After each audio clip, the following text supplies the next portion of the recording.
Okay, many of you will know about my attitude to war. Most often I see it as an avoidable conflict created by politicians with scant regard for the young men and women who are forced to actually fight these battles. Now that's not a position because, I'm some peacenik or it's out of naivety, but it's generated by the horrors of war that I've seen and heard from those who have been there and done that. But geopolitical conflict isn't going anywhere. And so we can't pretend that we can be pacifists in this. And that's why we need some of our best and our brightest minds working on defence systems and our defence capabilities in this country. One of the people who's doing exactly that is also one of Australia's most successful entrepreneurs, Steve Baxter. I'm delighted to say he joins me now. Steve, thank you for joining me on Bernardi. Now, one of your recent projects is a venture capital fund called Beaten Zone. Tell us about it. Yeah, thanks very much, Cory. And I can't say that I disagree at all with your sentiments regarding conflict. It's absolutely miserable. But I think then, from my perspective, I think the one sure way we guarantee to enter it is to not prepare for it. So I'm definitely much in the preparation camp.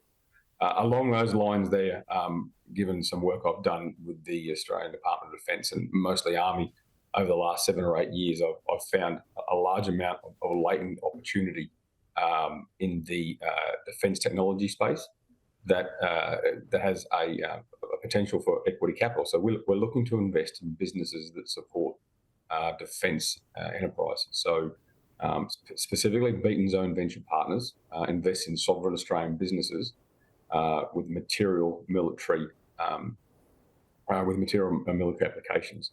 And we are quite happy to get near the terms such as lethality and survivability.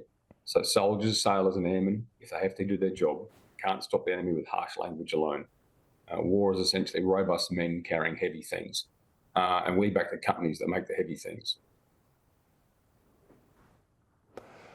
Well, Australia, I'm happy to hear this, to be honest, because pronouns are not going to stop an invasion, but Australia's got a good history of technical innovation, and I think is it fair to say it fails in the commercialisation of that expertise? And is that where Beaten Zone is going to help our defence technology stay in Australia, that rather than go off overseas and we end up buying it back at a multiple later on?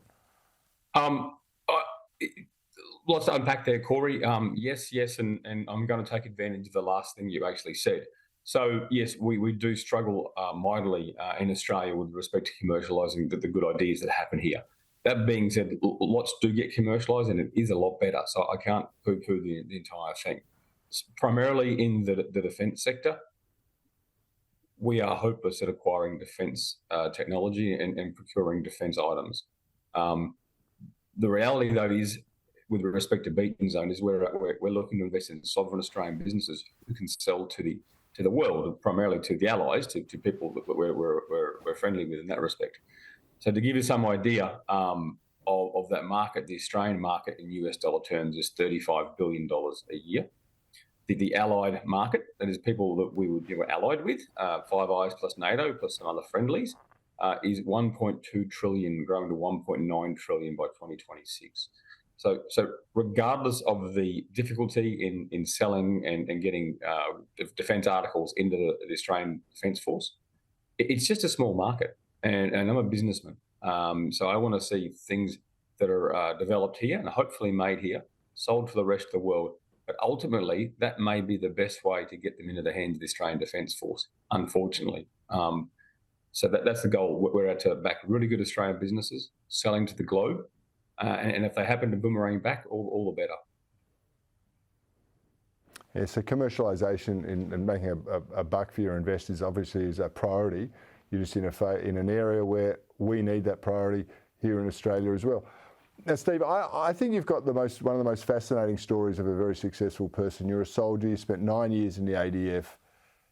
You've gone on to do these amazing entrepreneurial things. But how did the ADF experience influence your desire to launch a project like Beaten Zone? I don't think my experience in the military, I suppose, had an impact on my decision to launch it. The experience in the military and my subsequent sort of 4 years of momentary fame on the Shark Tank TV show hadn't allowed me to get involved in the military innovation scene, where I saw, I suppose, how private capital was not being deployed into this space. So I spent many years trying to cajole, I suppose, or instruct people on how private capital could be involved in this space. And to be honest, I like every last person in the Defence Force I've met, but uniformly as a unified department, they're not very good at doing actual things. So I got tired of looking at all this great opportunity going to waste from an investment sense, that is, and thought I'd step in with Beaten Zone. And so we've identified an exceptionally unloved part of a huge problem space. But I think whilst my military experience, and I was a technician in the military, and we essentially an electronics technician, and we at Beaten Zone back a lot of high-tech things. So that hasn't hurt my technical understanding of these fields. But, the last time I touched a soldering iron was back in 1995, so I wouldn't trust me on the tools. So take that with a grain of salt. Yeah, but the experience all goes towards making who we are today.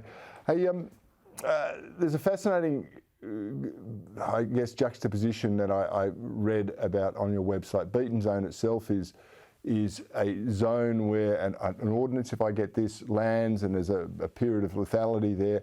But the non-PC nature of what you've told us tonight, that you're focused on lethality and serviceability, how is that resonating with investors who are looking for more touchy-feely sort of things and global peace goals? Is it resonating positively or negatively? Well, the term Beaten Zone is a term from something called the theory of machine gun fire. So that's essentially the spot on the battlefield where all the bullets land, hence the Beaten Zone. And there are some more lethal places you can stand, but not very many.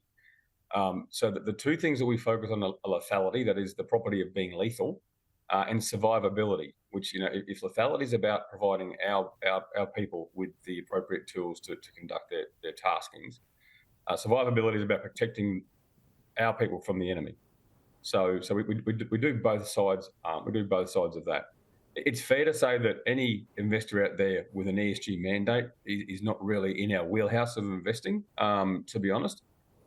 So there are lots of families out there lots of people, investment houses, usually connected to wealthy families, who our investment mandate, that is, us investing in sovereign Australian businesses dealing in military goods, essentially, and the aggressive military goods, that does resonate with. But an ESG it's a lovely first world set of principles, which is best held in robust Western democracies, which, to be quite blunt, are guarded by armies. So I find it interesting if you peer and think hard enough and long enough about the ESG. But the one thing I would say in that is that the businesses we invest in the articles create also defend cowards.